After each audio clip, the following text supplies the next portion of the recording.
Assalamualaikum warahmatullahi wabarakatuh.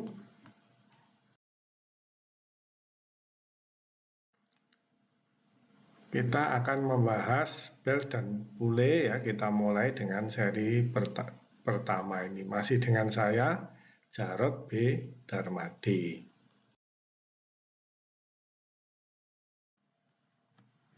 Sabuk ya, pada dasarnya digunakan ya, untuk mentransmisikan daya ya, antar poros ya. Itu yang terpenting ya. Berikutnya hanya teori saja. Tergantung diameternya, bisa berputar dengan kecepatan sudut yang sama, porosnya tadi ya. Dan sabuk bisa digunakan dengan berbagai macam transmisi ya, jenis transmisi ya. Ya bisa terbuka, open drive, atau bisa juga bersirang ya. Juga bisa quarter ya, jadi ini tidak sejajar tetapi saling tegak lurus ya. Kemudian untuk putaran poros yang sangat besar bisa digunakan compound belt drive atau majemuk ya, transmisi belt majemuk ya. Jika diinginkan putaran poros variatif antar poros tadi, dua poros tadi, bisa digunakan bule bertingkat atau bule tirus ya. Berapa daya yang bisa ditransmisikan ya? Karena daya adalah torsi dikalikan N ya, maka tergantung batasan kecepatan dari sabuk ya. Sabuk dengan bahan tertentu tentu hanya bisa beroperasi pada kecepatan tertentu saja. Terus kemudian kekuatan tarik dari sabuk, karena kekuatan tarik menentukan gaya, kan nanti gaya maksimal, gaya dikalikan diameternya dari bule akan menjadi torsi, torsi kali N akan menjadi daya. Sudut kontak dari sabuk ya, terutama yang diameternya lebih kecil. Ya, karena sudut kontak yang semakin kecil menyebabkan daya yang bisa ditransmisikan juga kecil. Nah, untuk meningkatkan sudut kontak itu biasanya digunakan idler bule ya, bule bebas itu hanya untuk memperbesar sudut kontak. Kemudian kondisi operasional dari sabuk ya. Oke.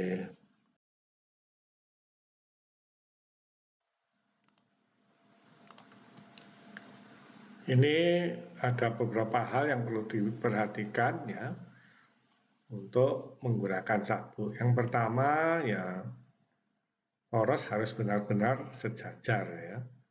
Kemudian jarak antar poros ya, ada ya harus pas, tidak boleh terlalu dekat dan juga tidak boleh terlalu jauh.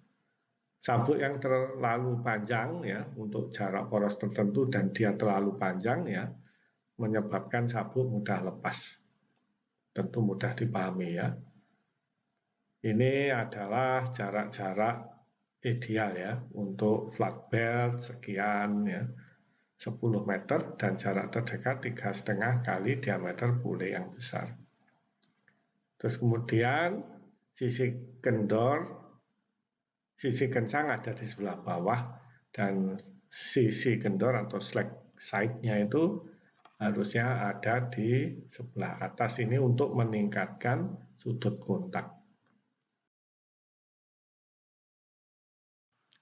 Jenis sabuk ya, seperti terlihat pada gambar, kalau berdasar bentuknya ada 3 jenis, yaitu yang flat belt atau segi empat, kemudian V belt ini tidak begitu kelihatan ya karena kurang tinggi ya. Maka yang tengah ini disebut V belt, kemudian yang ketiga disebut circular belt atau sabuk bulat atau disebut juga tali ya. Kapan digunakan ya? Kalau yang segi empat ini yang jaraknya jauh ya. hingga 10 meter. Kalau yang V-belt yang jaraknya dekat ya, tapi daya yang ditransmisikan cukup besar ya. Kalau yang rope ya ini jaraknya menengah dan ditransmisikan cukup besar meskipun tidak sebesar yang V-belt. Anyway, jika diperlukan daya yang sangat besar maka alurnya bisa lebih dari satu ya. Jadi sabuk yang dipasang bisa lebih dari satu.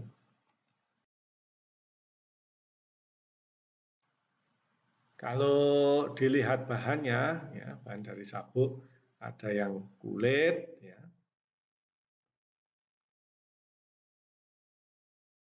dan ada yang cotton, katun, ya, atau kanvas, ya, kain kanvas. Kemudian ada juga yang sabuk karet, ya, ini yang banyak digunakan. Kemudian balata, ya, balata itu ya karet, tapi tumbuhnya tidak di Asia ya, seperti yang kita ketahui selama ini ya pohonnya besar-besar itu ada di Amerika Selatan lah. Kelemahannya balata itu terutama adalah terhadap suhu karet yang ada di Asia. Asia itu sebenarnya dibawa dari Brasil sana setelah tumbuh di Indonesia terutama yang menjadi karet Asia itu ya. Ya.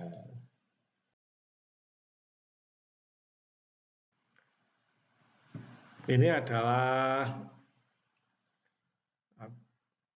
row ya, massa jenis dari masing-masing bahan ya. Tegangan kerjanya ya memang tergantung bahannya ya. Kalau kulit dari 210 hingga 350 kg ya. Terus yang penting sebenarnya dari sabuk itu bukan kekuatannya tetapi umurnya ya. Umurnya. Untuk kulit tadi kalau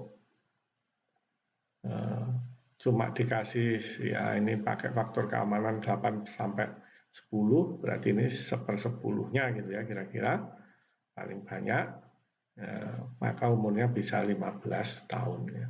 Umur lebih penting untuk sabuk dibanding kekuatan tariknya. Kecepatan sabuk ada batasannya, idealnya yaitu jika beroperasi pada kecepatan 20 meter per second hingga 22,5 meter per second ya.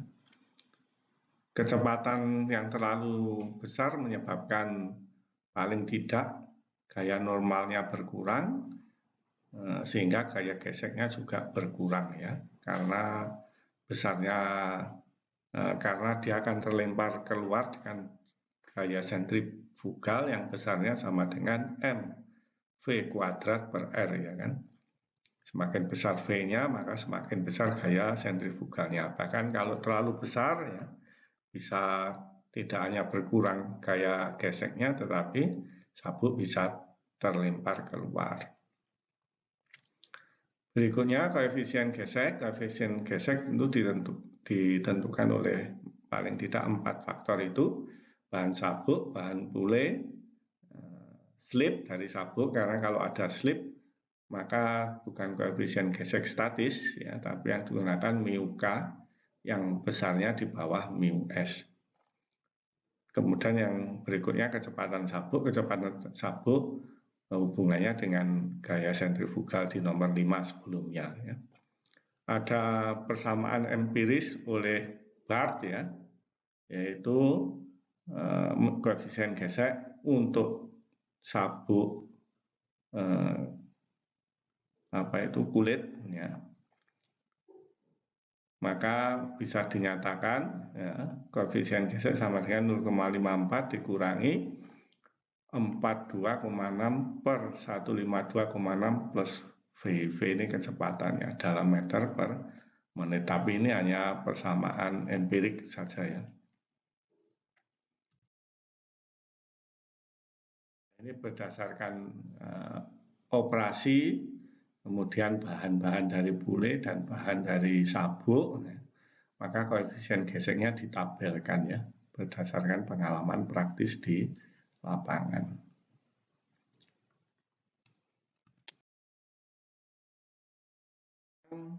Sabuk ya ujungnya ya untuk membentuk endless atau sabuk yang utuh begitu ya, ujungnya disambung bisa menggunakan perekat ya, yang A ini atau pengikat atau dijahit gitu ya. Ini pengikatnya bisa tali atau logam ya. Atau yang ketiga menggunakan sendi ya seperti begini. Ujung-ujungnya kemudian dimasukkan ya serat atau logam ya bahkan kadang-kadang, maka membentuk ikatan di ujung-ujungnya. Perekat atau cemented joint itu lebih disukai dibanding yang lain ya, terutama karena efisiensinya yang tinggi ya. Ini bisa dilihat efisiensinya ya untuk yang perekat, kemudian yang pengikat, ya maupun yang menggunakan pin ya atau sendi. Tipe transmisi sabuk ada banyak ya, tergantung dari posisi relatif poros ya dan arah putaran yang dikehendaki ya. Pertama yang paling sederhana adalah open belt drive atau transmisi sabuk terbuka ya, seperti terlihat pada gambar. Ini porosnya sejajar dan arah putarannya antara pule penggerak dan pule yang digerakkan sama ya. Maka kita gunakan transmisi sabuk terbuka, ini sering kita temui. Ya, sama dengan tipe sabuk yang terbuka, ini posisi porosnya sejajar, tetapi arah putarannya berlawanan ya. Yang ini searah dengan jarum jam, yang pule yang digerakkan berlawanan arah dengan jarum jam ya. Pembahasan kali ini ya kita khususkan untuk di buku ini, di slide ini kita membahas untuk yang sabuk terbuka dan sabuk bersilang ya. Yang lainnya ya bisa dikembangkan oleh mahasiswa sendiri. Ini ada lagi yang lainnya yang tidak kita bahas dalam kuliah ini tapi perlu diketahui, yaitu yang transmisi seperempat ya. Ini jika porosnya saling tegak lurus ya. Untuk memantapkan putaran dan yang menjaga kestabilan, maka sering digunakan idler pule atau guide pule ya, seperti terlihat pada bagian yang B.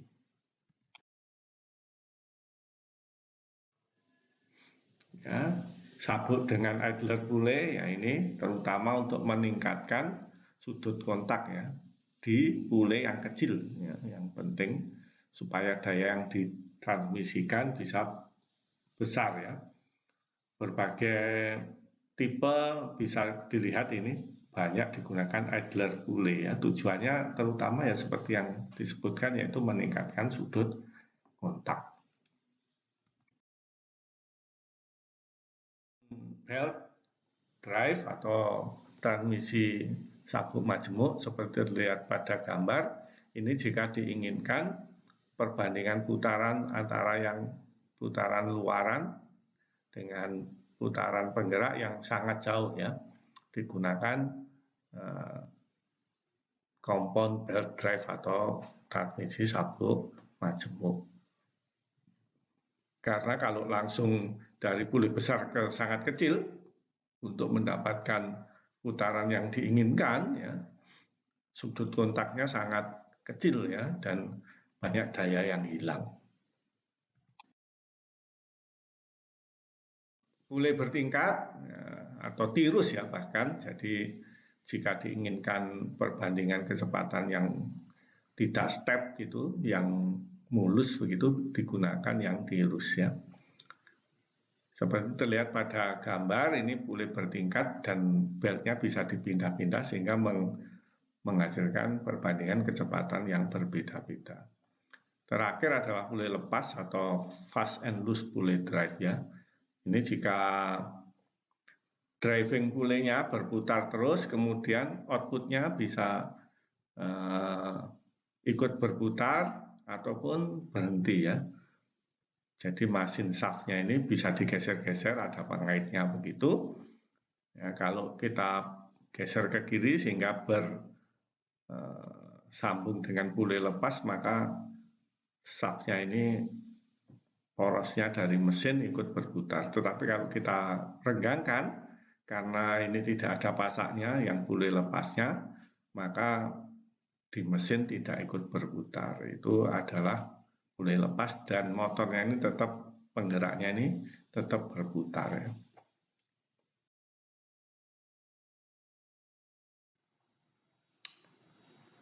Perbandingan kecepatan antar poros ya, atau kalau disederhanakan bisa kita katakan sama dengan perbandingan kecepatan antar pule ya. Anggapannya adalah kecepatan tangensialnya sama ya.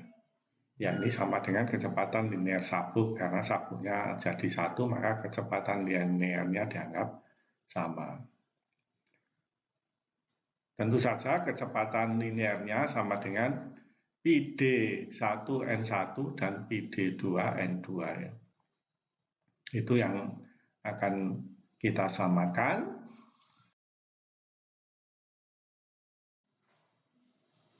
Nah, ini kita lanjutkan, PD1N1 sama dengan PD2N2, maka ya, kita pindah ke kanan, N1-nya dan D2-nya kita pindah ke sebelah kiri, tanda sama dengan, maka akan kita peroleh N2 dibanding N1 sama dengan D1 banding D2. Atau kalau tebal sabuk dipertimbangkan, D-nya ya kita tambah dengan tebal dari sabuk. Untuk kompon belt drive atau sabuk majemuk, maka perbandingan kecepatannya yaitu sama dengan perkalian diameter penggerak dibagi perkalian diameter pengikut, atau ditulis D1 kali D3 dibagi D2 kali D4. Ini mungkin perlu penjelasan tentang hal ini.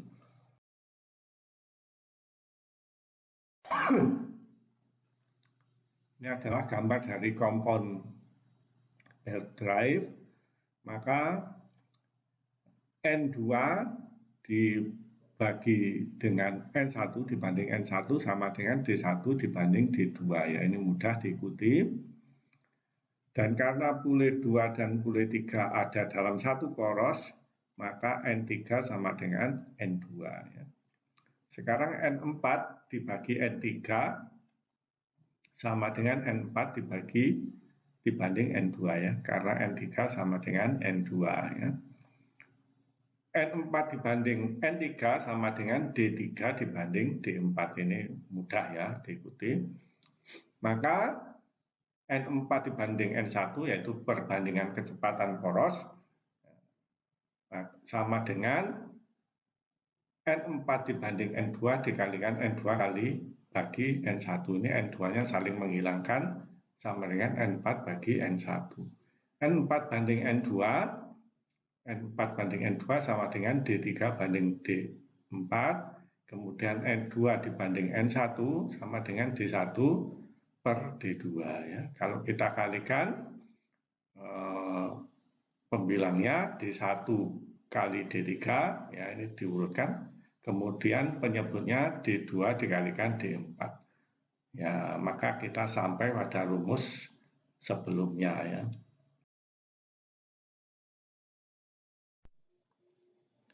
Rumus perbandingan kecepatan sebelumnya itu jika tidak terjadi slip ya. Kalau terjadi slip maka tentu ada faktor koreksi ya. Jadi di sini S1% adalah slip antara pule penggerak dengan sabuk. Kalau S2 ya, dalam persen ya, itu slip antara sabuk dengan bule pengikut. Maka kita harus mengkoreksi ya, mengkoreksi kecepatannya. Yang pertama, jika slip terjadi di bule penggerak ya, maka karena bule penggerak N-nya kan konstan ya, N-nya sudah fix, ya, maka yang dikoreksi adalah kecepatannya. Ya. Kemudian untuk bule pengikut, karena V-nya adalah V dari bule penggerak, maka yang dikoreksi adalah kecepatannya dengan slip ya, faktor slip tadi ya. Jadi itu mudah dipahami dengan mengikuti logika yang baru dijelaskan. Nah, ya ini yang persamaan yang kita dapat terakhir tadi, V sama dengan PD1N1 ini faktor koreksinya, kemudian PD2N2 sama dengan V ini faktor koreksinya ya.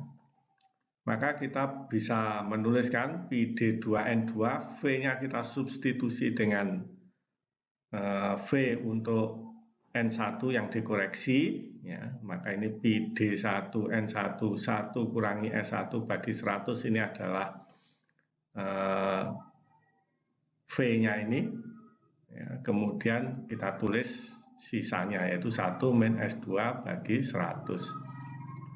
Maka N2 bagi N1, ya, N2 bagi N1, D2-nya menjadi penyebut ya, di sebelah kanan tanda sama dengan Pi-nya saling menghilangkan, kemudian faktor koreksinya kita kalikan 1 kali 1 sama dengan 1, terus S1 kali 1 min, ya, min S1 per 100, S2 per 100 min kali 1, S2 per 100, kemudian suku terakhir kita kalikan S1 kali S2 dibagi 100 bagi 100, 10 berapa ini? 10.000 ya. Ya, perlu diketahui S1 itu biasanya kecil ya, S1 kali S2, kemudian dibagi 10.000, ini kalau ini kita abaikan suku yang terakhir, maka kita bisa mendekati N2 dibagi N1 perbandingan kecepatannya dengan menghilangkan suku terakhir ya.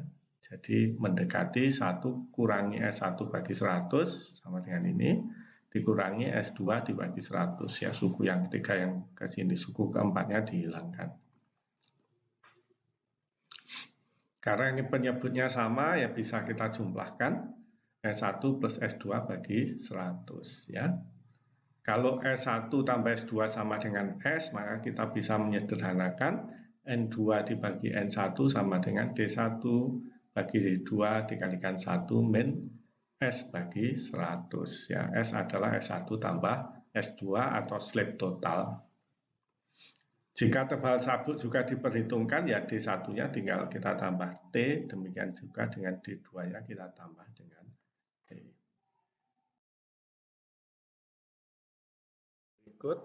Berikut adalah contoh tentang penggunaan slip ya, bagaimana slip diaplikasikan ya. Ada sebuah mesin dengan kecepatan 150 rpm ya. Jadi ini penggeraknya engine sub mesin 150 rpm ya. Ini ada idler purenya ya, menggunakan sabuk di tengah ini penyaarahnya.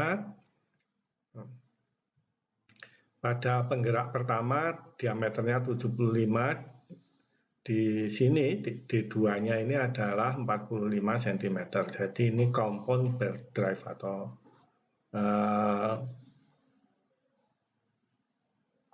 penggerak sabuk majemuk ya.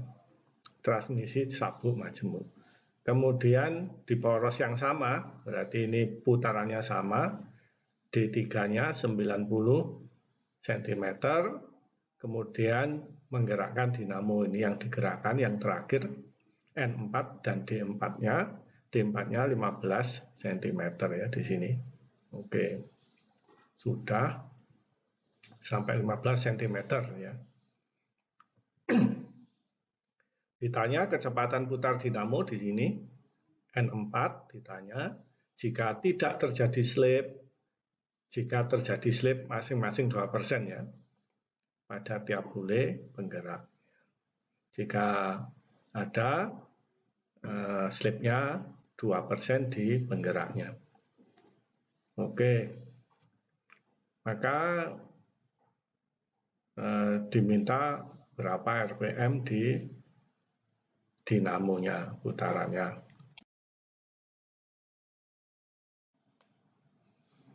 Maka kita menggunakan persamaan yang sudah diturunkan sebelumnya ya. Jika tanpa slip, maka perkalian dari penggeraknya, diameter penggeraknya D1 dan D3 di sini, yaitu 75 dan 90. Kemudian bule pengikut, yaitu D2 dikalikan D4 ya. Ini yang digerakkan. N4 banding N1 begitu, atau N4-nya sama dengan N1 dikalikan D1 kali D3 dibagi D2 kali D4. Tinggal dimasukkan angka-angkanya, maka 150 RPM ya, di N1-nya, kemudian dikalikan D1 kali D3 dibagi D2 kali D4. Kalau kita masukkan D1-nya 75, D3-nya 90 cm semua ya, dibagi 45 kali 15. 90 bagi 45 2, 75 kali bagi 15 5, 10 kali ya berarti, atau 1500 RPM putarannya di dinamo.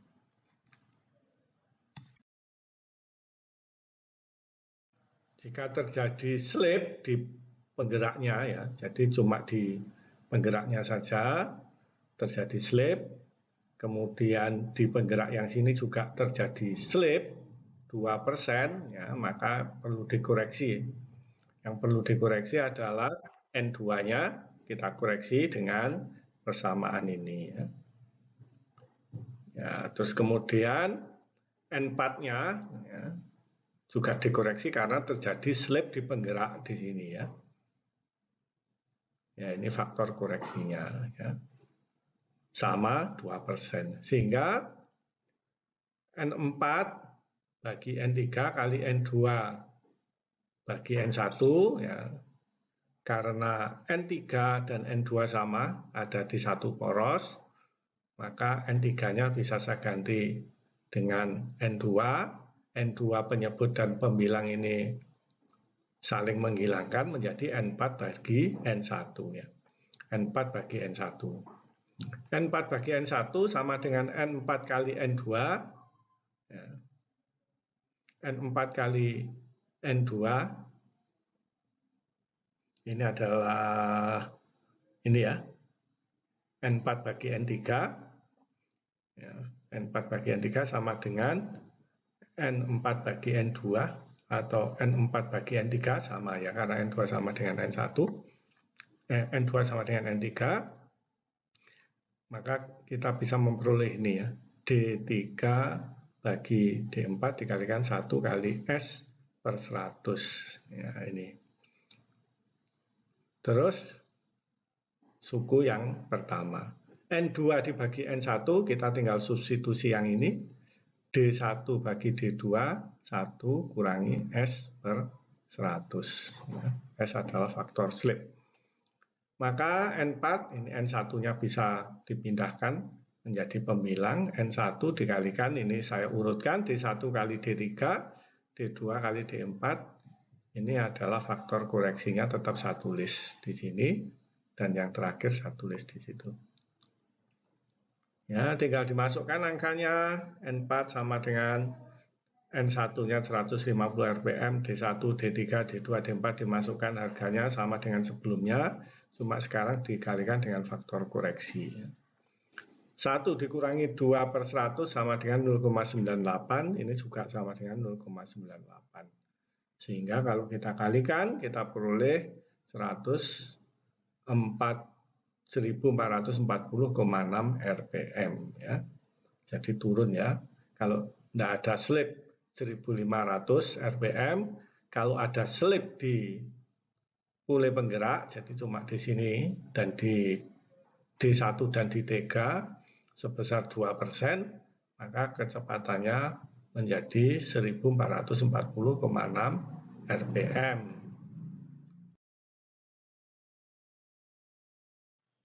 Panjang sabuk merupakan salah satu parameter penting ya dari sabuknya. Tentu panjang sabuk ditentukan oleh jarak antar poros ya, atau jarak pusat pule sama, dan diameternya ini ya. Kalau kita analisa sederhana ya, ini misalnya sambungan terbuka, maka panjang sabuk sama dengan 2, ini kita evaluasi separuhnya, dari J sampai K sini, maka 2 kali JE ditambah EF ditambah FK ya kan. Panjangnya JE tentu saja sama dengan sudut dikalikan R ya, R besar ini. Nah, sudutnya sama dengan 90 derajat ditambah sudutnya ini. Sudutnya ini sama dengan sudutnya alfa di sini ya. Ya kan? Karena ini vertikal, kemudian ini saling tegak lurus. Ya, dan ini horizontal, sudut horizontal dan sudut garis MO sama dengan alfa, maka vertikal dengan OE juga sama dengan alfa. Maka sudutnya adalah 90 ditambah alfa. Pi per 2 90 alfa ya. Ini sudutnya harus dalam radian. Kemudian ditambah EF. EF sama dengan MO2 ya. Itu sama dengan EF. Dan ini karena ini sudutnya siku-siku, maka sama dengan sisi miringnya adalah O1 O2 atau sama dengan X kuadrat dikurangi jaraknya O1M. O1M sama dengan R besar dikurangi R kecil ya kan. Ya ini EM dan O2F sama. Sehingga panjangnya O1M sama dengan jari-jari pule yang besar dikurangi jari-jari pule yang kecil. Ya, ini OM. Dan ini adalah sisi miringnya dikurangi OM kuadrat. Sisi miringnya kuadrat dikurangi OM kuadrat. Sama dengan MO2. Kemudian panjangnya F sampai K, ya, sudutnya 90 dikurangi alfa. Pi per 2 kurangi alfa dikalikan jari-jarinya. Panjangnya FK, busur FK. Oke. Berapa besarnya alfa? Ya mudah. Besarnya alfa sama dengan inversin di depan sudut adalah O1M sama dengan R kurangi R dibagi dengan sisi miringnya. Sisi miringnya sama dengan X atau jarak antar poros. Itu adalah sudut alfanya. Nanti ketemu dalam radian.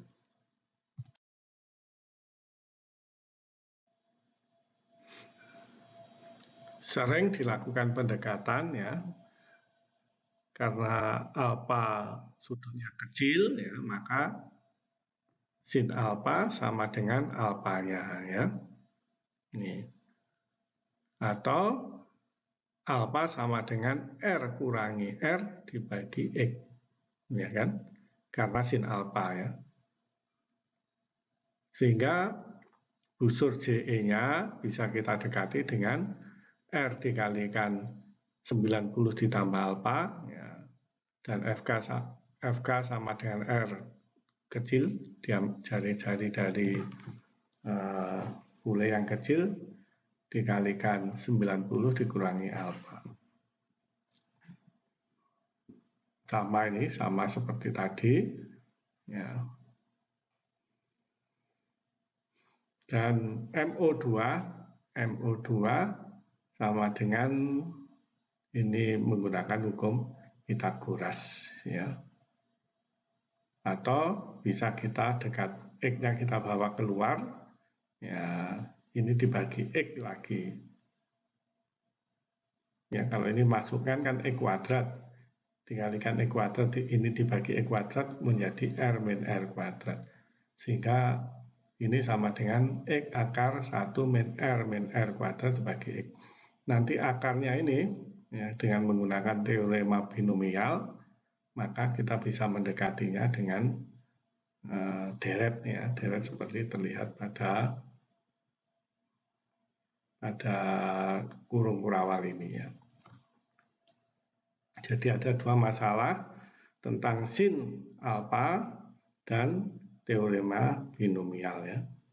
Mungkin saya akan menunjukkan kenapa sin alfa sama dengan alfa dan teorema binomial pada slide berikutnya.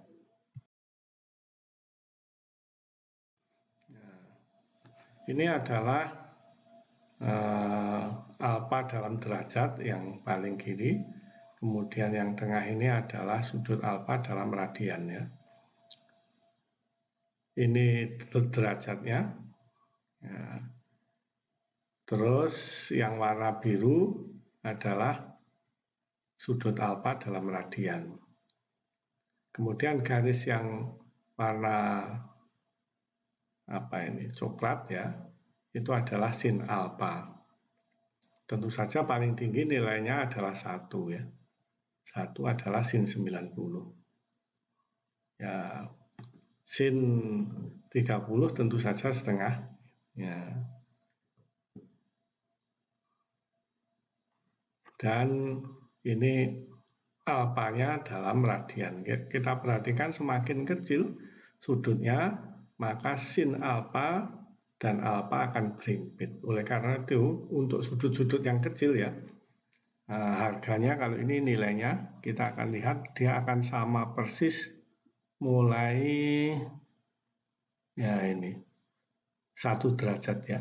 1 derajat 0,9 sama persis kan alfa dengan sin alfanya, jika alfanya dalam radian, ya. Oleh karena itu, sin alfa sama dengan alfa untuk sudut-sudut yang kecil. Sekarang berikutnya adalah teorema binomial, ya, agak sulit sedikit.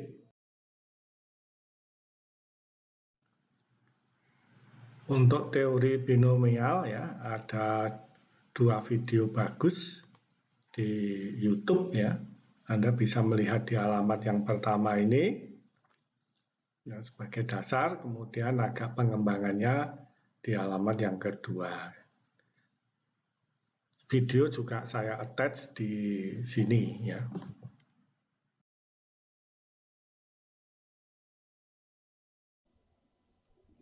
Sebelum kita menyederhanakan, ya, persamaan belt kita, ya, mungkin ada baiknya kita mempelajari video tentang binomial, ya, berikut ini, ya. Kita mulai video yang pertama. It doesn't take long to realize that taking higher and higher powers of binomials can get painful. But let's just work through a few just to realize how quickly they get painful. So if we take the binomial a plus b, it's a binomial because it has 2 terms right over here. Let's take that to the 0 power. Well, anything that's non-zero to the 0 power, that's just going to be equal to 1. Well, that wasn't too bad. Now what about a plus b to the 1st power? Well, that's just going to be a plus b. Now what about a plus b squared? Now, if you haven't been practicing taking powers of binomials, you might have been tempted to say a squared plus b squared, but that would be incorrect. If you did that, you should give yourself a very gentle but not overly discouraging slap on the wrist or the brain or something. A plus b squared is not a squared plus b squared. It is a plus b times a plus b, and then if you do this, it'll be a times a, which is a squared, plus a times b, which is ab, plus b times a, which is another ab, plus b times b, which is b squared. You have 2 ab's here, so you could add them together, so it's equal to a squared plus 2ab plus b squared. Now things are going to get a little bit more interesting. what is a plus b to the third power going to be equal to? And I encourage you to pause this video and try to figure that out on your own. Well, we know that a plus b to the third power is just a plus b to the second power times another a plus b. So let's just multiply this times a plus b to figure out what it is. And I'll do this. So let's see. Let's multiply that times a plus b. So I'm just going to multiply it this way. So first I'll multiply b times all of these things. So I'll do it in this green color. B times b squared is b to the third power. B times 2ab is 2ab squared. So 2ab squared. And then b times a squared is ba squared, or a squared b. A squared b. So all I did is I multiplied b times all this stuff. Now let's multiply a times all this stuff. A times b squared is ab squared. ab squared. A times 2ab is 2a squared b. 2a squared b. And then a times a squared is a to the third power. And now when we add all of these things together, we get a to the third power plus, let's see, we have 1a squared b plus plus 2 more a squared b's. That's going to be 3a squared b plus 3ab squared. 2ab squared plus another ab squared is going to be 3ab squared plus b to the third power. So just taking something to the third power took us a reasonable amount of time, and so you can imagine how painful it might get to do something like a plus b to the fourth power, or even worse, if you were trying to find a plus b to the 10th power, or to the 20th power. This would take you all day, or maybe even longer than that. It would be incredibly, incredibly painful. And that's where the binomial theorem becomes useful. So what is the binomial theorem? Well, the binomial theorem tells us, let me write this down. Binomial theorem.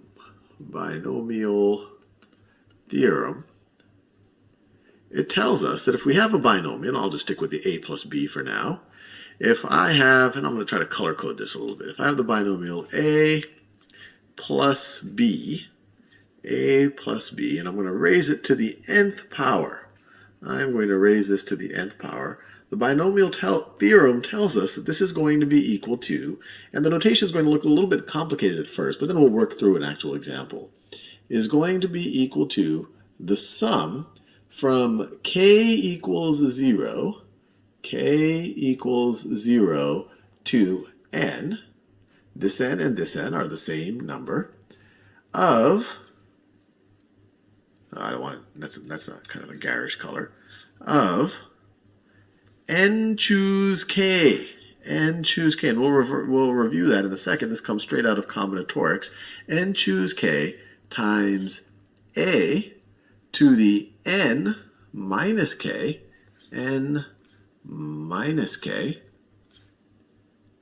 times b to the k, b to the k power. Now this seems a little bit unwieldy, and let's just remind ourselves what n choose k actually means. So if we say n choose k, we'll do the same colors, n choose k, we remember from combinatorics, this would be equal to n factorial over k factorial times n minus k factorial. So n minus k factorial. Let me color code this. N minus k factorial. So let's try to apply this. And let's just start applying it to the thing that started to intimidate us. Say a plus b to the fourth power. So let's figure out what that's going to be. Let's try to say, so I'm going to try to keep it color coded so you know what's going on. A plus b, although it takes me a little bit more time to keep switching colors, but hopefully it's worth it. A plus b, let's take that to the fourth power. So the binomial theorem tells us that this is going to be equal to, and I'm just going to use this exact notation, this is going to be the sum from k equals 0 to 4 of 4 choose k 4 choose k. 4 choose, let me do that k in that purple color. 4 choose k of a to the n or the 4 minus k power, 4 minus k power, times b to the k power, b to the k power. Now what is that going to be equal to? Well, let's just do the sum. This is going to be equal to, so we're going to start at k equals 0. So when k equals 0, it's going to be 4 choose 0, 4 choose 0, times a to the 4 minus 0 power. Well, that's just going to be a to the 4th power, times b to the 0 power. Well, b to the 0 power is just going to be equal to 1. So we can just put a 1 here if we want to, or we could just leave it like that. So this is what we get when k equals 0. And then to that, we're going to add when k equals 1. So k equals 1 is going to be, the coefficient is going to be 4 choose 1. And it's going to be times a to the 4 minus 1 power. So a to the 3rd power, and I'll just stick with that color, times b to the k power. Well, now k is 1, b to the 1st power. And then to that, we're going to add 4 choose 2, 4 choose 2 times a to the, well, now k is 2. 4 minus 2 is 2. A squared. I think you see a pattern here. A to the 4th, a to the 3rd, a squared. And then times b to the k. Well, k is 2 now, so b squared. And you see a pattern again. So this is, you could say b to the 0, b to the 1, b squared. And we only have 2 more terms to add here. Plus 4 choose 3. 4 choose 3 times 4 minus 3 is 1. Times a, or a to the 1st, I guess we could say, and then b to the 3rd power, times a to the 1st, b to the 3rd, and then only one more term, plus 4 choose 4, k is now 4, this is going to be our last term right now, we're getting k goes from 0 all the way to 4, 4 choose 4, a to the 4 minus 4, that's just going to be 1, a to the 0, that's just 1, so we're going to be left with just b to the k power, and b is 4 right over here. So we're almost done. We've expanded it out. We just need to figure out what 4 choose 0, 4 choose 1, 4 choose 2, etc. are. So let's figure that out. So we could just apply this over and over again.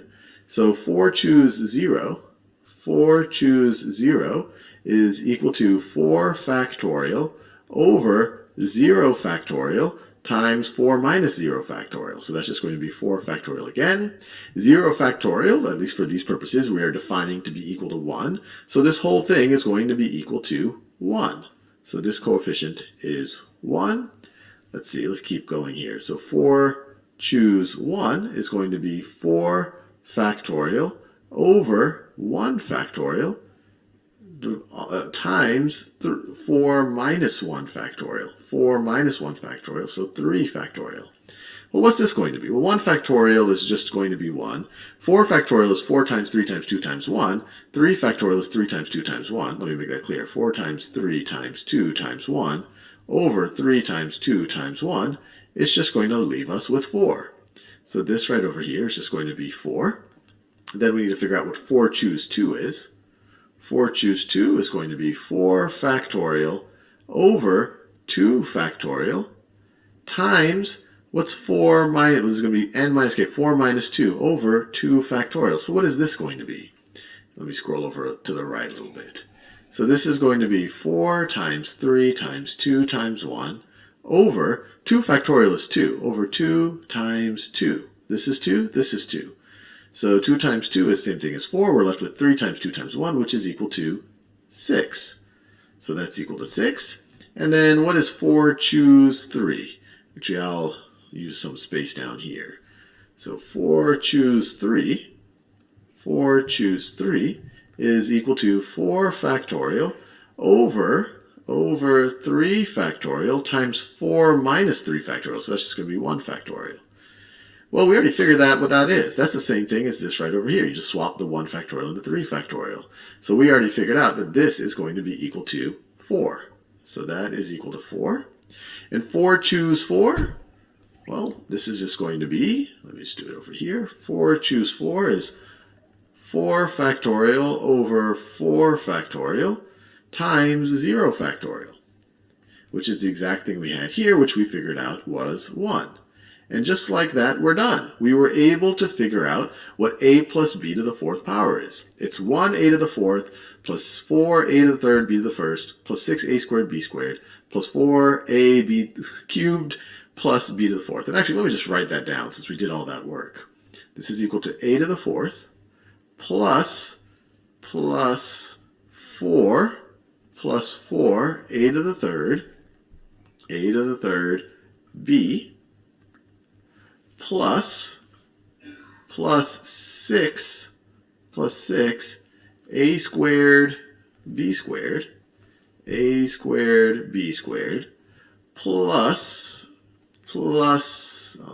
plus 4, I think you see a pattern here, plus 4a times b to the third power plus b to the fourth power. And there's an interesting pattern here. There's a symmetry where you have the coefficient, you go 1, 4, 6, and for the middle term, and then you go back to 4, and then you go back to 1. And then you also see that pattern is that you start at a to the fourth, a to the third, a squared, a, and then you could say there's an a to the 0 here. And then you start at b to the 0, which we didn't write it, but that's just 1. Then b to the first, b squared, b to the third, b to the fourth.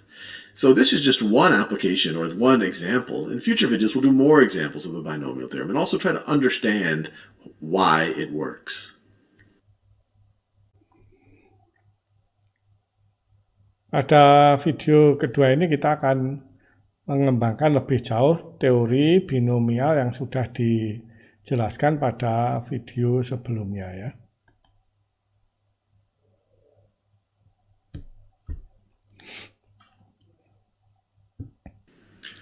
Hi, welcome to this tutorial on using the binomial expansion formula for expanding expressions like this, square roots of functions or like cube roots or fourth roots, etc. Here I've got the square root of 1 minus 2x. And also for using the binomial expansion when you've got fractional expressions, something like this, 3 over 2 minus x. So how do we do these? Well, for the first one, when we have the square root of 1 minus 2x or whatever root you've got, you need to express this as a power. And we can do this as 1 minus 2x to the power a half. If it were the cube root, it would be to the power third, and so on. So I've got this now in this particular format. And you can see that the a corresponds to minus 2x and the n is now a half. We call this a rational power. So, using the formula, we can see that what we get is that this becomes identical to 1 plus n times a. So plus n in this particular example is a half times a, and a is minus 2x.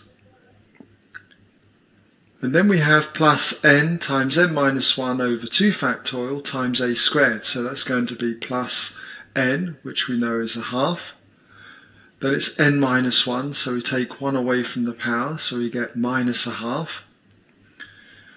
And then we've got times a squared, so we've got minus 2x for a, and then we square all of it, so make sure you put that in brackets. And then it's all divided by 2 factorial, all over 2 factorial. 2 factorial is 2 times 1. Now, I must admit, at this point, I never like writing this particular style. What I prefer to do is find a space in the bottom line here where I can write 2 factorial, and here it is here. It gives exactly the same answer. So instead of writing 2 factorial, I would put 2 times 1 here. All right? I think it really does simplify the calculation. So what I'm going to do is take out that 2 factorial. And I'll show you how it works in the next term as well. If we go plus, then we've got n minus 1, n minus 2. So we've got the power, half. Subtract 1 from that, and you get minus a half. And then subtract another 1 from the minus a half, and you get minus 1.5, minus 3 over 2. We've got a cubed, a being minus 2x, so minus 2x all cubed. And then it'd be all over 3 factorial.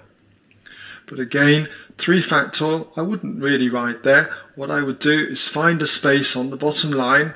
Here it is here. And I would write 3 times 2 times 1. But it's up to you whether you decide to do that or not. As I say, I just find that it makes the working out a lot simpler. Don't forget to put plus and so on the end, okay? So, all we need to do now is just tidy this up. And if we tidy this up, what have we got? Well, we've got that this is identical to the 1. And here we've got the 2 2's cancel, so that can go there. And we've got a minus 1. And so we've got minus x. Okay, so pop that in there, minus x. And for this one here, we can do some more cancelling. That 2 and that 2 goes out with this repeated negative 2 here, minus 1 times. Alright? So, what we have got is we've got minus 1x all squared, which is plus x squared, times this minus 1 on the top is going to be minus overall. So we're going to have minus x squared over this 2 here, and that gives us that term. Then we come on to this term, and I can see I've got minus 2 times minus 2 times minus 2 repeatedly. So I can cancel all of those 2's out there with this minus 2 here, which is repeated. So we end up with minus 1x all cubed, so that's going to be a minus x cubed. I can also see, by the way, that this 3 here cancels out with that minus 3, goes in minus 1 times. So you can see how the cancelling helps. Okay, well, if you work this out, what you get is a minus, and you've got x cubed all over just simply this 2. And notice the signs, by the way. You'll notice that they keep going minus, minus, minus. So expect the next term to be a minus.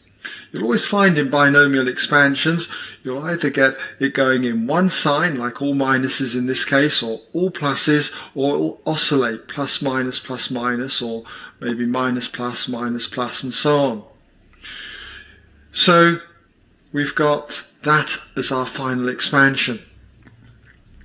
Now what about this one down here, 3 over 2 minus x? How are we going to do this one? So what we've got to do is think of this as 3 times 1 over 2 minus x. And if we bring the 2 minus x up to the top, we end up with 3 multiplied by 2 minus x to the power minus 1. Now you'll notice that in this example, we haven't got a 1 here, like we should have in the formula. We've got our 2. So we've got to get rid of this 2. And the way we do this is to, let's just put a square bracket like this. We pull out whatever number we've got here out the front of a bracket. So in this case, we pull the 2 out and we write a 1 there. So you have 2 times 1 is that 2. Now because I pulled a 2 out, when I come to this term, I need to write minus x over 2. So that when I multiply the 2 with minus x over 2, we end up with minus x. And all of this is to the power minus 1.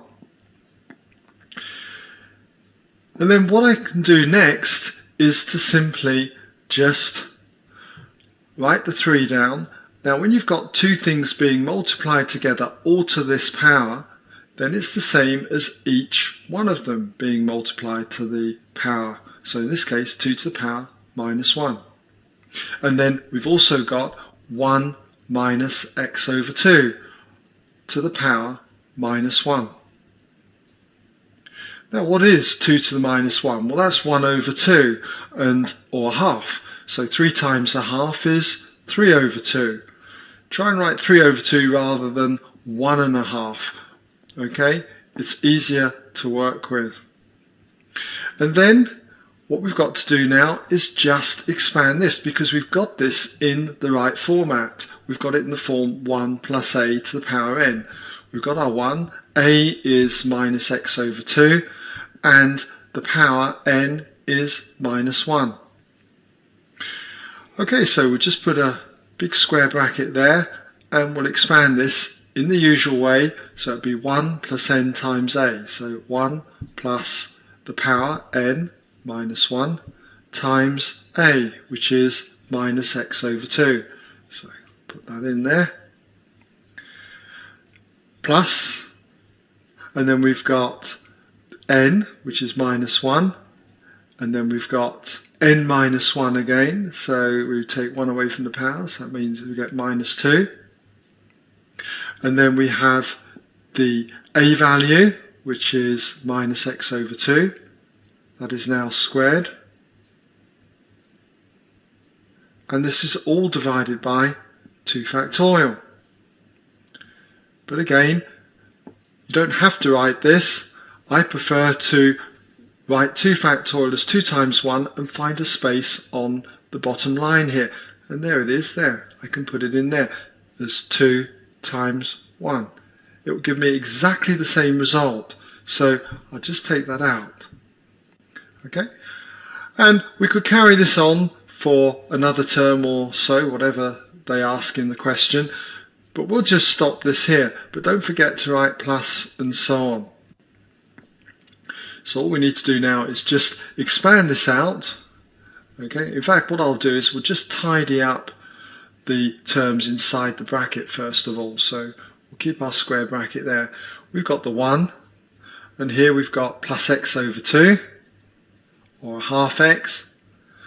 And here we could cancel, if you like, we could cancel that 2 there. With the minus 2 goes minus 1 times. And what we've got is a plus term here, and we've got 2 minuses here, that's plus, so overall we've got plus, so we could expect this to go plus, plus, plus all the way along. We've got x squared, and don't forget we've got a 2 here that's squared, so that's 4, so we're going to have x squared over 4. And it will go plus and so on.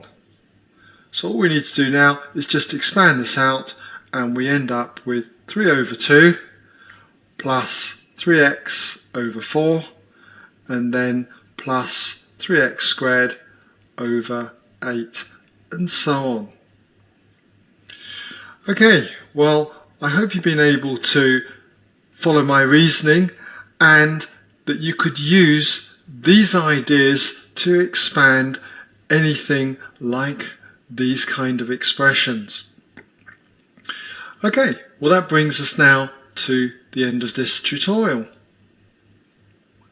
Oke, begitulah ya pengembangan dari teori binomial.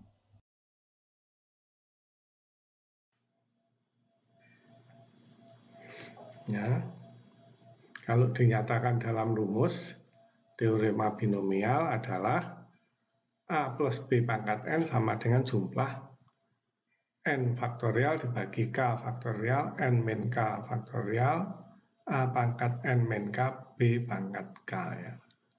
Jadi K-nya mulai 0 sampai N. Ya. K-nya bertambah 1, K-nya 1, 2, 3, begitu sampai sama dengan N.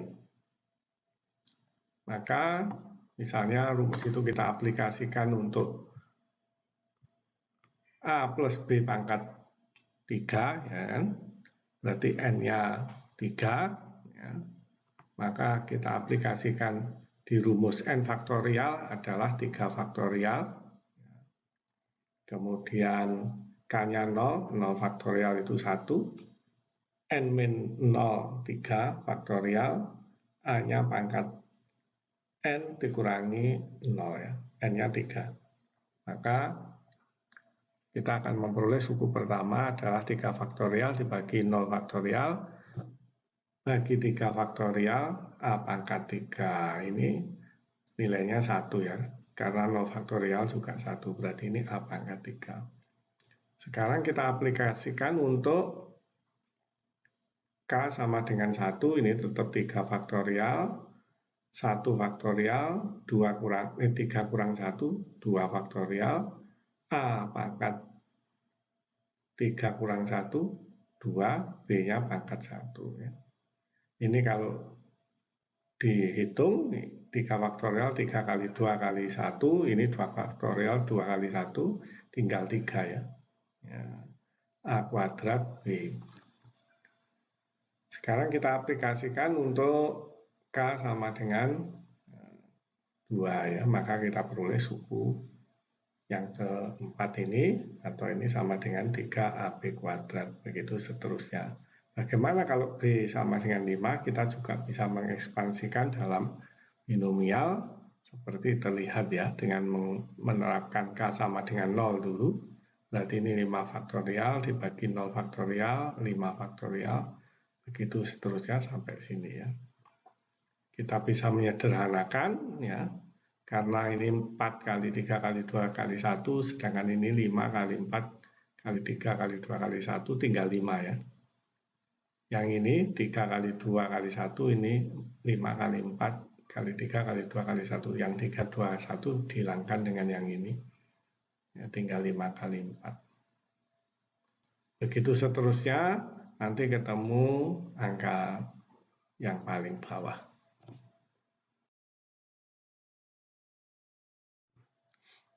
Mungkin Anda sudah biasa memakai segitiga Pascal ya. Hasilnya sama. Yang pangkat 3, ini tadi yang kita peroleh dengan binomial, koefisiennya 1, 3, 3, 1. 1, 3, 3, 1. Yang pangkat 5, koefisiennya 1, 5, 10, 10, 5, 1. 1, 5, 10, 10, 5, 1. Sama ya. Anda pakai segitiga Pascal maupun pakai teorema binomial.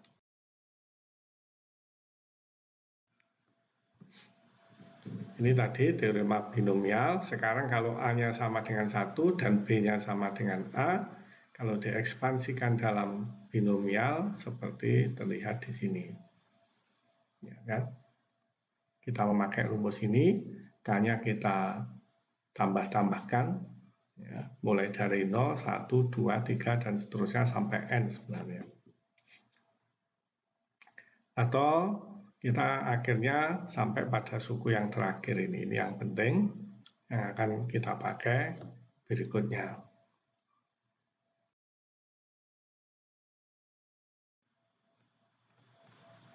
Ini tadi yang terakhir tadi, saya tulis ulang di sini. Sekarang bagaimana kalau kita aplikasikan untuk akar 1 min E kuadrat ya. Atau kita bisa menulisnya seperti begini kan. 1 min E kuadrat dalam kurung pangkat setengah. Nah, di sini.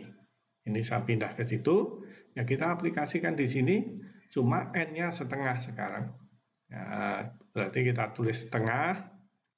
Kemudian A-nya adalah min E kuadrat. Min E kuadrat dibagi 1 faktorial.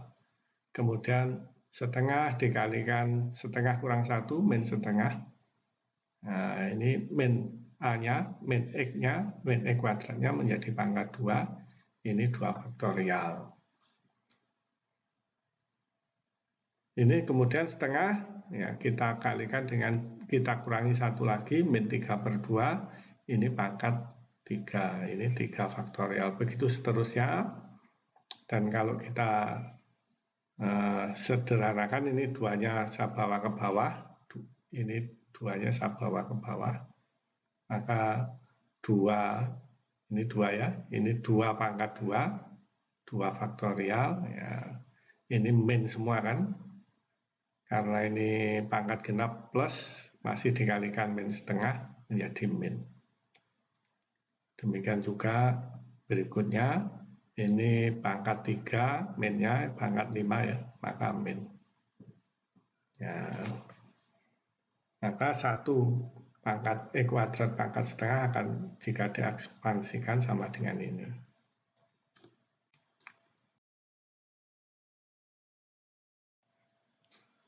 Kalau kita gambarkan dengan Excel, ya kita lihat ini adalah sukunya. Jadi suku-sukunya ini. Ya, suku pertama 1, ya tentu saja. Ya, kemudian 1 di sini sebenarnya langsung turun ke sana ya. Suku berikutnya adalah min 1/4, ini min 1/4. Suku kedua adalah min 0,031, suku ketiga min 0,08, begitu seterusnya. Kalau kita jumlahkan, ya 1 ditambah 0,25 menjadi 0,75 suku kedua ya. Ini jumlah suku pertama dan kedua. Ini jumlah suku pertama yaitu 1 tambah ini ya. Dengan nilai E kuadrat sama dengan 0,5. Maka nilainya akan konvergen ke 0,7071 ya. Mulai suku ke-8 nilai jumlahnya ini tidak berubah. Kecepatan konvergen tentu ditentukan oleh E kuadrat ini juga ya. Semakin kecil E kuadratnya, ya, maka dia akan semakin cepat konvergen.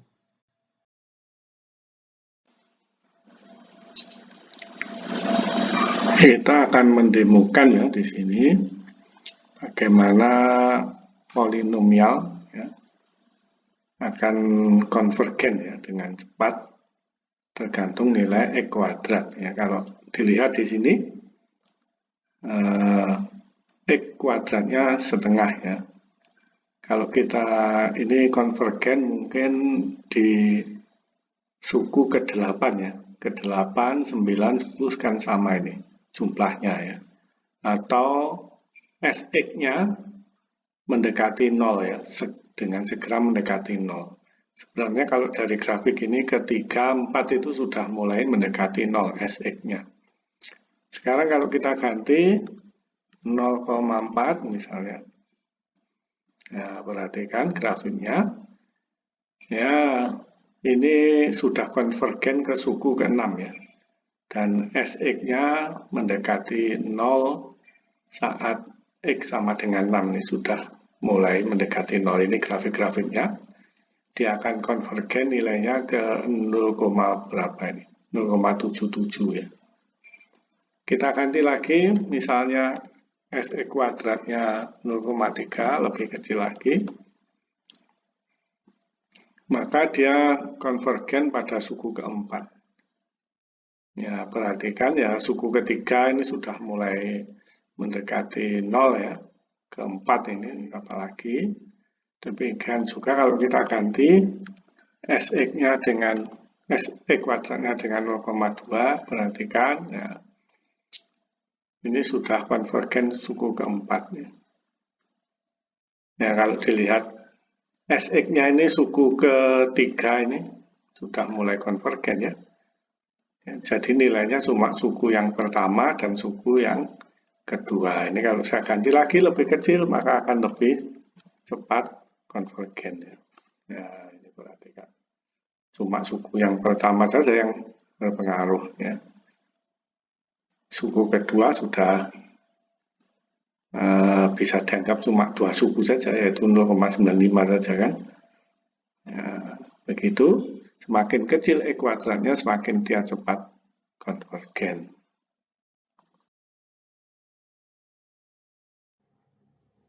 Oke, sekarang kita akan kembali menghitung panjang sabuk ya dengan 2 pendekatan, yaitu yang pertama adalah bahwa alfa sama dengan sin alfa ya. Untuk alfa kecil kita sudah membuktikannya tadi, maka sama dengan sin alfa yaitu R kurang R, panjang sisi di depan sudut dibagi sisi miring ya, yaitu bagi X. Dan kita juga menggunakan pendekatan kedua yaitu teorema binomial ya, panjang EF sama dengan X dikalikan 1 kurang setengah R min R kecil bagi E kuadrat dan seterusnya, dan kita hanya menggunakan dua suku pertama saja karena suku berikutnya bisa diabaikan ya. Kalau kita kalikan ya, kita buka kurungnya, ini adalah X kali 1 X, kemudian ini X per 2 dibagi X kuadrat sama dengan 2X ya, 1/2X. Maka panjang sabuk adalah 2 dikalikan JE dikalikan EF ditambah 2 kali JE ditambah EF ditambah FK ya. JE-nya sama dengan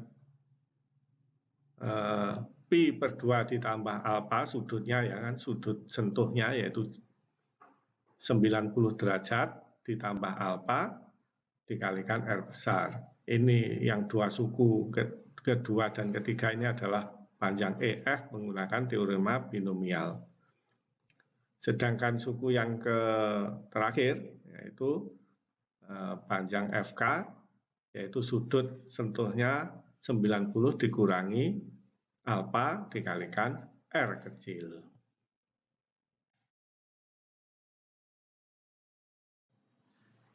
Kita akan lanjutkan untuk menghitung panjang sabuk ya, berdasar teorema binomial ya.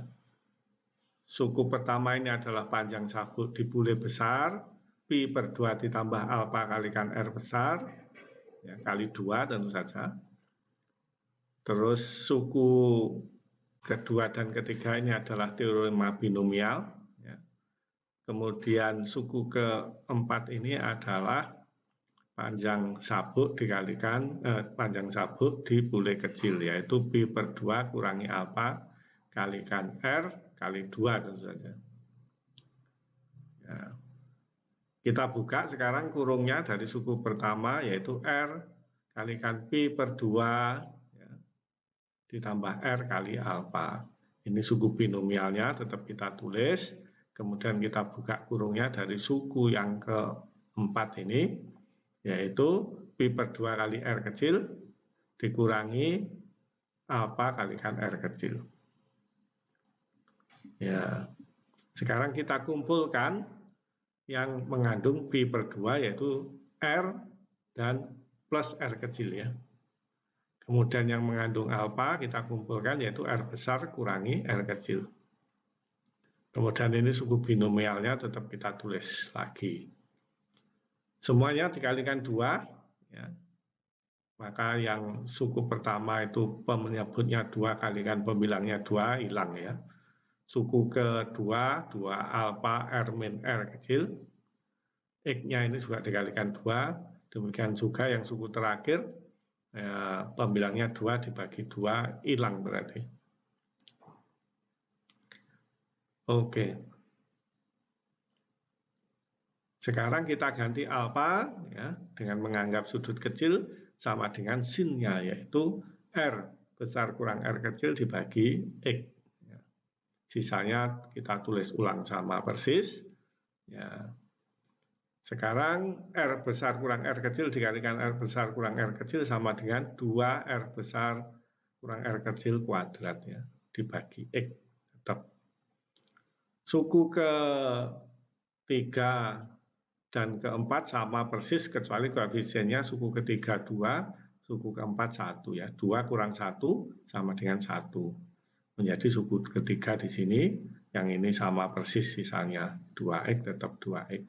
Maka kita bisa memperoleh panjang sabuk dalam satu rumus ya, dengan menggunakan teori binomial dan menganggap alfa kecil, yaitu L sama dengan P kalikan R plus R besar plus R kecil ditambah R besar kurang R kecil kuadrat dibagi X tambah 2X.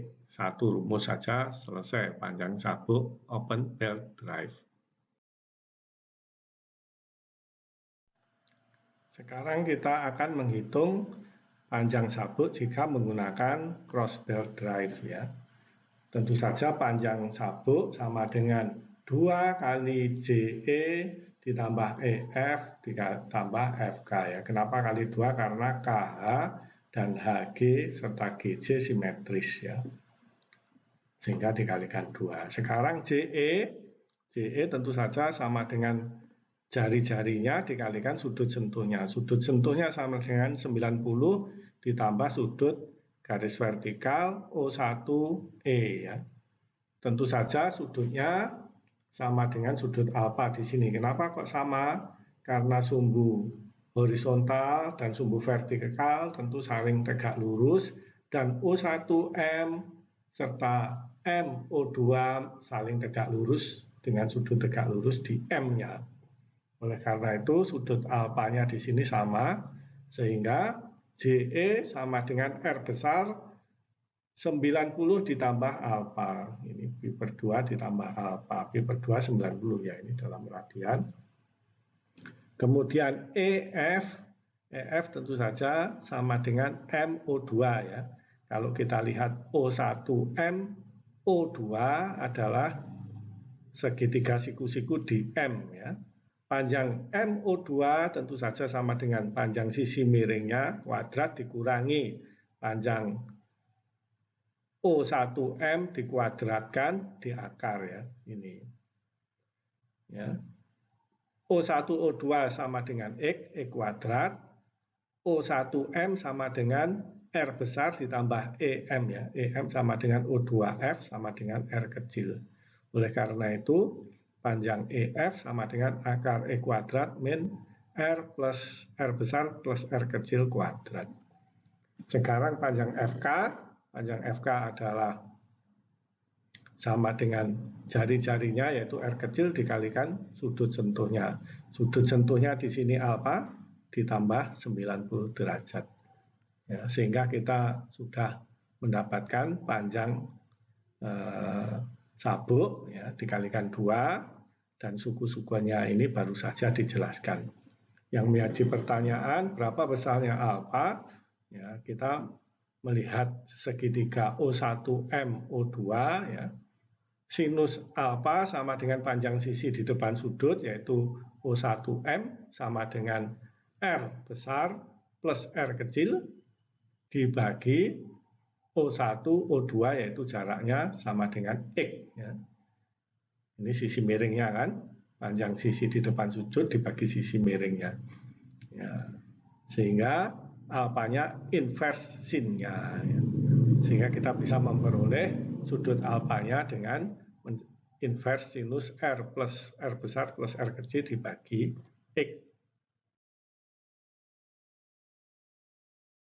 Tentu kita bisa menggunakan seperti pendekatan sebelumnya, alfanya sama dengan sin alfa, sama dengan R plus R besar plus R kecil per X, ya, untuk sudut alfa yang kecil ya. Dan kita juga menggunakan teorema binomial, cuma kalau tadi R besar min R kecil, sekarang R plus R besar, tapi sama saja. Kita juga hanya memakai 2 suku saja, ya, anggap sin alfanya kecil soalnya, atau R plus R dibagi X sangat kecil ya. Sehingga kita hanya perlu 2 suku saja untuk binomialnya, maka L-nya ya, bisa kita dekati dengan persamaan yang paling bawah, yaitu Pi per 2 tambah alfa kalikan R besar. Ya, ini adalah panjang dari JE. Ini adalah panjang EF menggunakan teori binomial. Yang suku terakhir adalah panjang dari FK.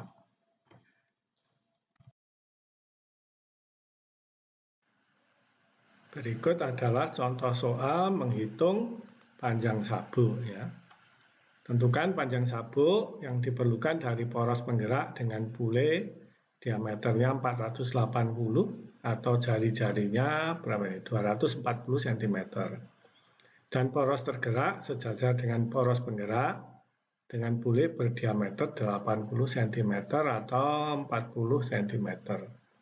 Diketahui jika jarak antar poros adalah 12 meter atau 1200 cm ya. Ini sudah ada jawabannya, dia menggunakan open belt drive.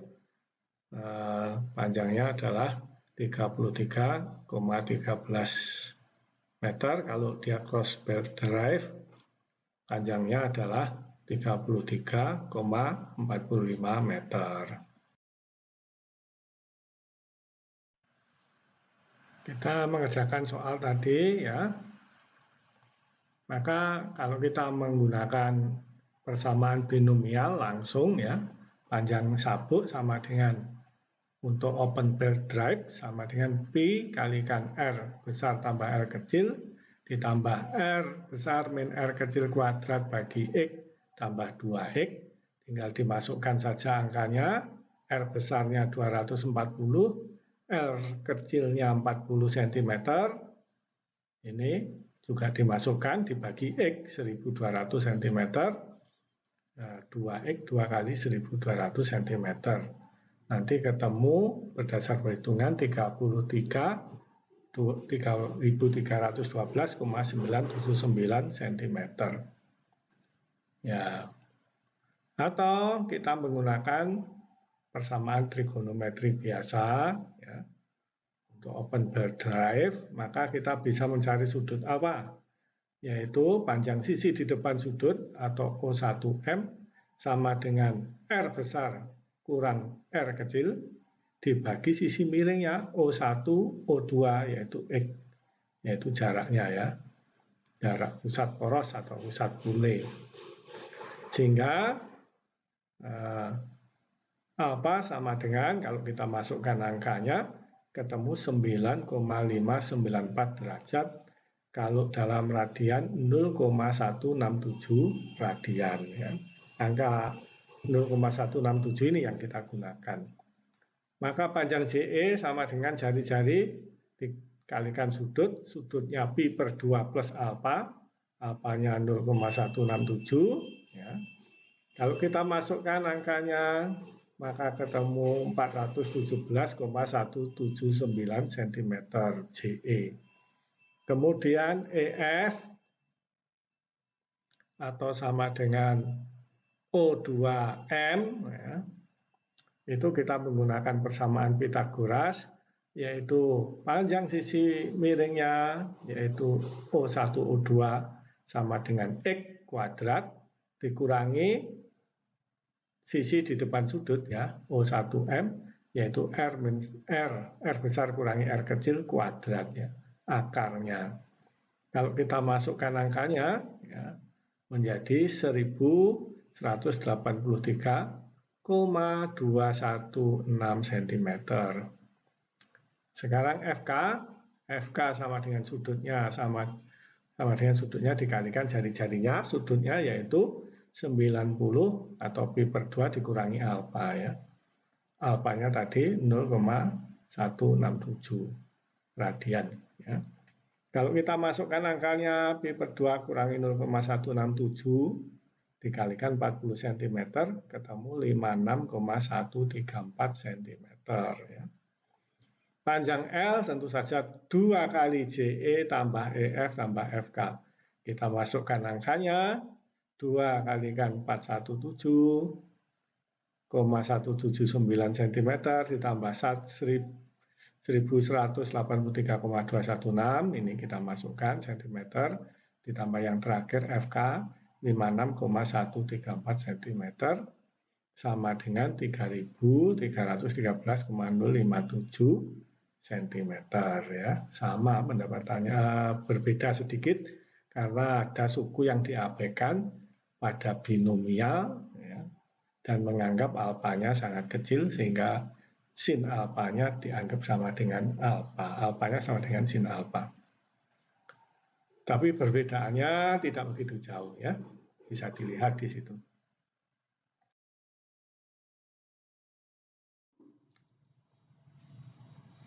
Jika kita cross belt drive ya seperti begini, ya kalau kita memakai binomial ya langsung saja kita menggunakan persamaan terakhir yaitu L sama dengan pi R besar tambah R kecil ditambah R besar tambah R kecil kuadrat bagi X ditambah 2X. Tinggal dimasukkan saja R besarnya 240, R kecilnya 40, X-nya 1200, Maka kalau dihitung ketemu 3.344,979 cm. Oke, kalau cross belt drive ya kita bisa melihat gambar di sini. Ya, pertama kita cari sudut alfanya. Sudut alfanya ini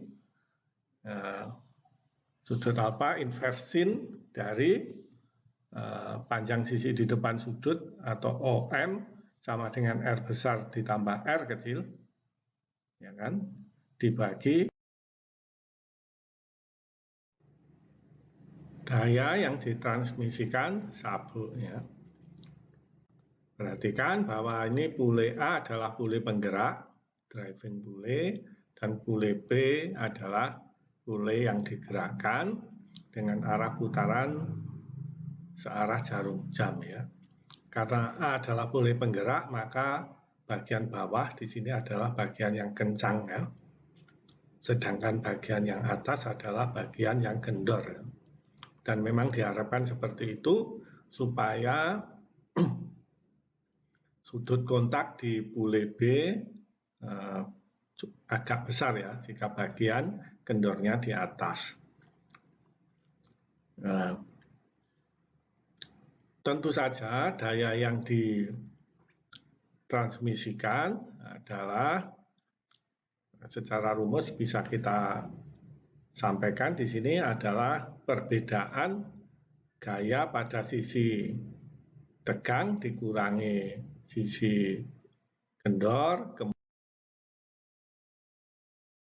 Demikianlah ya pembahasan kita tentang transmisi sabuk dan pule pada bagian pertama ya. Kita akan melanjutkan masih dengan transmisi sabuk dan pule pada pertemuan-pertemuan mendatang.